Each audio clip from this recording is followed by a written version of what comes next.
Do you remember Indiana Jones and the Raiders of the Lost Ark? Or more specifically, do you remember how bad that movie actually is when you think about it? There are so many plot holes, so many things that go conveniently right for our heroes, and there really isn't much character growth, if any, throughout the entire film. But you know what? I don't care. I love that movie. Sure, it's flawed, but it's a fun action movie that holds a special place in my heart because of when I saw it and who I saw it with. It instilled this sense of adventure and wonderment in me, and you know, they just don't make them like they used to.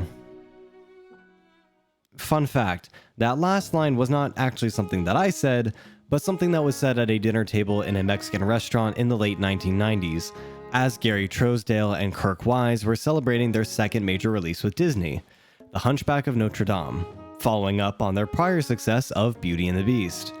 As they shared an appetizer plate with writer Tab Murphy and producer Don Hamm, they got on the topic of old adventure films like Indiana Jones and Star Wars.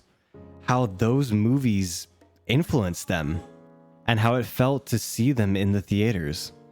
They lamented about the days past when Disney made adventure films like 20,000 Leagues Under the Sea, The Swiss Family Robinson, The Island on the Top of the World. And then it hit them. Let's make an Adventureland movie instead of a Fantasyland movie. Why don't we make a movie about a bunch of guys and gals in sweaty tank tops going on an adventure? That was an actual quote, I can't make that up. And at a table, the idea for the expedition to Atlantis was born. The early 2000s was a weird time at Disney. Michael Eisner and Roy Disney were at each other's throats vying for power at the House of Mouse. And because of that, it had a lot of weird aftershock effects. One of those being the types of movies that were released at that time period. Because they usually fell into one of two categories. Either A, there was a lot of corporate meddling in the films that were being released to push an agenda that 2D animation was dying, and that we needed to switch to 3D animation to save money. Also known as Treasure Planet. Or B, films were being completely flown underneath the radar and greenlit when Disney would never traditionally greenlight them for being so radically different. Atlantis was lucky enough to be a part of Group B. And because of what I'm going to call the Eisner escapade going on at the time, the production of Atlantis was largely unchecked. Oh, you want to hire a linguist to create a functional language for your film for like 20 minutes of screen time? Yeah, sure, whatever, go ahead. Oh, you want to travel to historical locations to build your own mythology based on the conspiracy theories about the lost continent of Atlantis and take extra production time and budget to do it? Yeah, that's fine, just leave me alone, go away. Oh, your film is based on the ramblings of a man that thought that there was a crystal at the center of the earth powering all life? Sounds wonderful. Please leave my office. Look, I'm not kidding when I say the production and the original ideas of this film were wild. From lava whales to people getting run over, shot, a literal monster parade of encounters and action sequences at one point, animators basing characters off of things that they personally found attractive, more shooting people. This film was insane from the get-go. After a lot of trimming, tweaking, and tough decisions, we have the movie as it now stands. One of the best, most underrated sci-fi fantasy films put to screen. Let's call it a flawed masterpiece. And I know what you're saying. It was boring, it was too fast-paced, the plot had too many holes in it. I mean, it's okay, I guess. Let me just tell you why you're wrong. Atlantis' plot is pretty simple, but that's kind of what makes it a good movie. It's an old school action movie. It's not asking you to think about the plot and its many layered subtexts and how it will affect society. It's just asking you to sit down and watch a movie that you're going to be grinning the whole time with because of how much fun you're having. But woven through that fun movie is going to be a story about finding your own path and choosing your future. And for a young, impressionable audience, that is a very important message to learn, and this film has a surprising amount of heart to it. Because for every large explosion, there is a quieter moment right after it to remind you of the heart of the story. But how does Atlantis go about exactly accomplishing this? It all starts with the brilliant opening, telling its audience that this won't be like the Disney films that came before it. Huh. Now, when have I ever said that before? It's an intense action sequence when we can see the downfall of Atlantis. building what I can only guess is a mini nuke and testing it, because that's a great idea. The opening takes the spectacle side of the movie to the extreme with these gorgeous panning shots of 2D animated ships flying through 3D environments and characters interacting with 3D objects and explosions and all this chaos. But then it brings it back down to an emotional side by showing things from the perspective of a scared little girl that loses her mother. Wait, this got really dark. How can we fix this? This is a kid's movie after all. Oh, hey, look over here, kids. It's Milo. Our first moments with Milo are an absolute joy. We see his passion for discovery and learning, and in a cute little rug pull, we see that he isn't exactly established in the world of scientific archaeology. He's still waiting for his big break, dreaming of the day that he can follow in his grandfather's footsteps before getting shut down by the board of directors.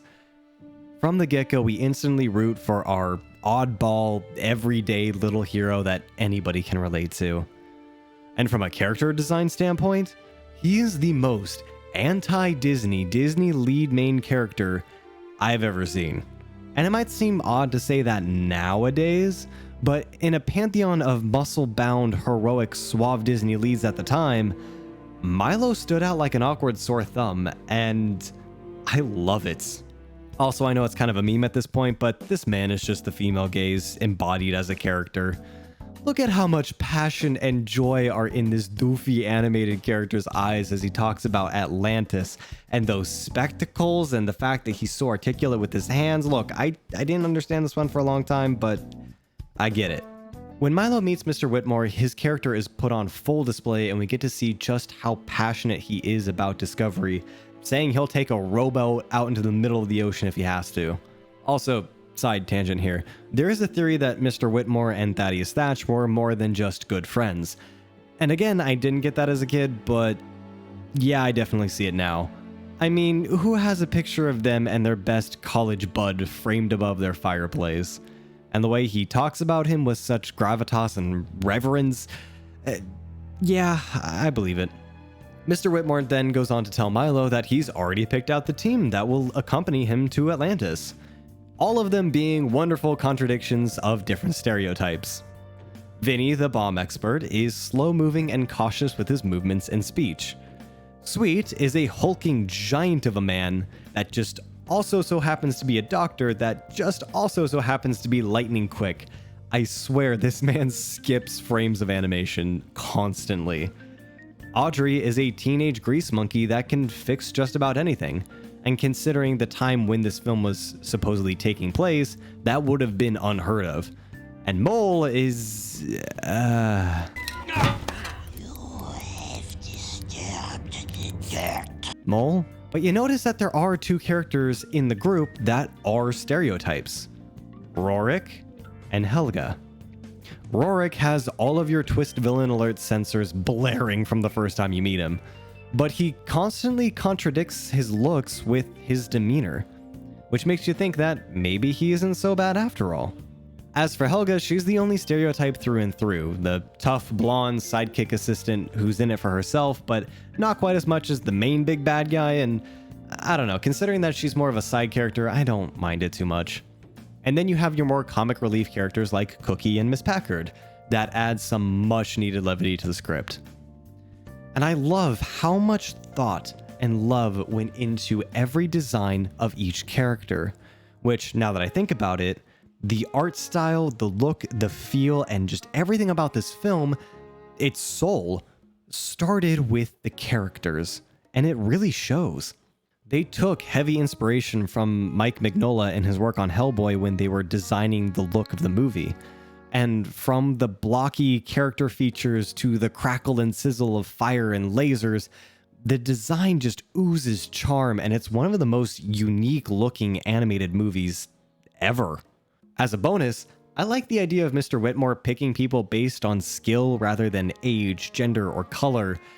It's just a nice touch, and it's much appreciated. All of the characters feel well written and thought out, and very few scenes feel forced. As a result, the dialogue writing just ebbs and flows beautifully through all of them. You do any fishing? Me? I hate fishing. I hate fish. Hate the taste, hate the smell, and hate all them little bones. And speaking of the dialogue writing, I forgot how legitimately funny this movie actually is. All right, who's not dead? Sound off. Maybe it's just the fact that I was raised by watching Monty Python and that sense of humor is showing, but I love the direction they went here. A good chunk of the movie is devoted to the crew on their journey. And every time a big set piece happens, we get a human moment right after it to balance it out. Big monster set piece of a Leviathan chasing the crew and almost killing everybody? Lighting a lantern for those fallen and a moment of silence. Big spectacle of blowing things up and adventuring. Crew grows closer together over a meal, talking about where they came from and what their goals are. The rest of the plot unfolds as you would expect. The adventurers find Atlantis, we get more gorgeous shots of the scenery, which for the time was pushing the boundaries of what 3D compositing animation could do, and right after all of this spectacle, again, we get more human story development from Kida. Kida is an interesting Disney princess, because she's headstrong, kind, adventurous, curious, and maybe a bit too trusting. And we learn all of this from her from one scene. She tries to talk to her father to convince him to let the explorers stay and teach them, arguing against him for the growth of their people. The king sees the greed in the eyes of the team and rejects Kida, saying that they've already learned the lessons that they can teach him. Even though she disagrees with him, she still cares about him and still cares for him. There's this softness there, turning down the light, mopping his forehead, and just taking care of him and tending to him the whole time she's arguing with him. Kida's character had to be shown in such a fast, concise way because we are introduced to her as a main player in the story halfway through the film. But again, this is one of the examples of writing that I love. Using screen time wisely to show multiple things about a character all at once to your audience. Also, yeah, Kida is yet another animated heroine in a growing list of reasons of why I'm attracted to the type of women that I am. We're just gonna move on. The scenes between Kida and Milo are a joy to watch, and they just have this infectious energy to them that's hard to describe. As they exchange cultures and work together to uncover the secrets lost to time. But after all of this wonderment and things going so easily for our main heroes, what is the one thing that could possibly throw a wrench into all of it? How about the only twist villain in Disney history that actually works? Rorik. And by extension, his whole crew. Like I said earlier, Rorik at the beginning of the film practically screams, "Hey, I'm gonna betray you later." But over the course of the film, we see him constantly lead with a firm and almost gentle hand. And as we watch, our warning signals start to fade. Maybe he's not so bad after all. He helps Milo gain confidence in himself, and he's instrumental in the group even making it to Atlantis in the first place, and he's the type of man that has backup plans on backup plans in place. Maybe, after all, he does have a kind heart. I prefer the term adventure capitalist. Yeah, turns out he's pretty heartless, and the entire crew was in on it. And I think that's the key for this working as well as it does. Everyone is in on it. Vinny, Audrey, Sweet, Mole, and even Cookie and Miss Packard. Everyone knew the plan from the beginning except for Milo, which leads to a scene that, in my opinion, is the emotional heartbeat of the entire movie. Milo has always stood up for what is right. Even if he does tend to bend in the face of adversity, he still tries. But this is the first time that we see Milo truly stand up to someone even when he gets punched in the face. And here, he stands up and confronts both Rorik and his newfound friends. This scene could have been so cliched and painful to watch, but they pulled it off so well. It's not a grand redemption of every character. It's not, oh, we're perfect now. It's them simply drawing a line in the sand and saying they will go no further. And it's a nice message about choosing your path and not letting your past decisions dictate your future, which coincidentally is kind of the whole message of the film. Also, I love that Audrey is the first of the crew to join Milo. It would have been so easy to have Sweet start it, or even Vinny, Mole. But they chose to make the teenage girl that made fun of the little book nerd and talked about how much she would beat him up to be the first to step up and speak out. It's a small thing, but it makes me happy that they went that route.